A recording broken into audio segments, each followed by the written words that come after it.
Pinasabihan ni na Marta at Maria si Jesus ang lagay ng kanyang kaibigan. Subalit, hindi agad nagpunta si Jesus sa Betanya. Si Lazaro ay namatay at nakalipas na ang 4 na araw nang si Jesus ay dumating. Doon nga nananangis si Jesus sa sobrang pagmamahal sa kaibigan at matapos manalangin ay iniutos niyang alisin ang batong nagpipinit sa yungin. At siya ay sumigaw, "Lazaro, lumabas ka!" Lumabas nga si Lazaro muling nabuhay na may balot pa ng hayong lino sa katawan. Ito ay isa sa mga naitalang dakilang himala ni Jesus na naging mitya upang siya at gayon din si Lazaro ay pagplanuhang patayin ng mga Hudyo. Ang imaheng ito ay nasa pangangalaga ni Brother Robbie Sanchez. Ang susunod na imahen, Santa Marta ng Betania. Si Marta, kapatid ni Maria at Lazaro, ay mga kaibigan ni Jesus mula sa Betania. Noong dumalaw si Jesus, siya ay naging abala sa paghahanda ng pagkain, habang si Maria ay nakapaupo sa paanan ni Jesus at nakikinig. Dahil dito, hiniling niya na sabihan si Maria na tulungan siya. "Marta, ikaw ay nababalisa at nababagabag sa maraming bagay, subalit pinili ni Maria ang mabuting bahagi na hindi makukuha sa kanya." Ang imaheng ito ay nasa pangangalaga ni Brother Dennis Victor. Santa Maria ng Betanya. Si Maria ay kapatid ni na Marta at Lazaro na taga Betanya. Nagpunta si Jesus sa tahanan ni Lazaro na matatanda ang kanyang muling binuhay upang doon maghapunan. Kumuha naman si Maria ng isang bote na mamahaling pabango galing sa katas ng dalisay na nardo at ibinuhos sa mga paa ni Jesus. Pagkatapos ay pinunasan niya ito ng kanyang buhok. Ang imaheng ito ay nasa pangangalaga ni Brother Edgar Camunggol. Santa Maria Jacobe.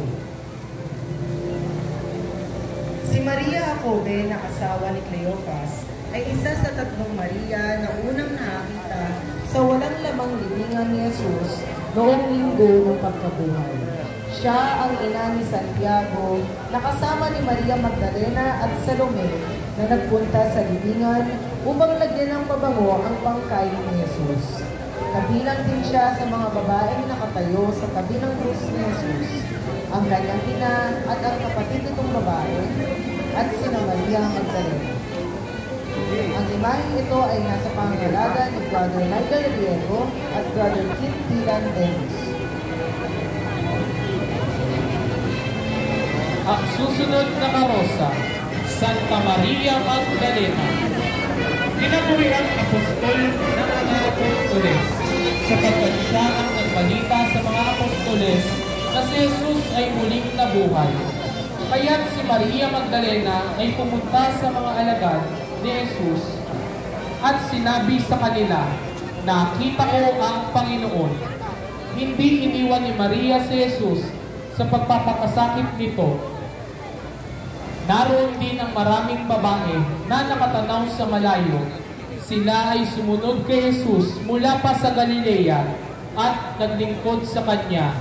Kabilang sa kanila si Maria Magdalena. Ang imahe nito po ay nasa pangangalaga ni Sister Magdalena Hanabahab at Dr. Emar Hanabahab. Silakan alam Church Katawan.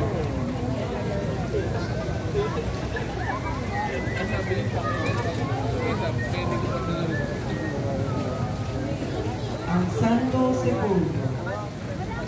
Naririto sa ating harapan ang Kristong nakahimlay at walang buhay dahil sa ating mga kasalanan. Siya ay naghirap at namatay dahil sa walang pakundangan nating paglapastangan sa ngalan ng Diyos at paglabag natin sa Kanyang mga utos.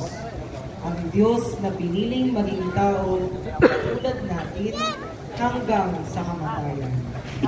Senyor Misericordia, Senyor, Panginoon, kaawaan mo. Ang imaheng ito ay nasa pangangalaga ni Brother Randy Said.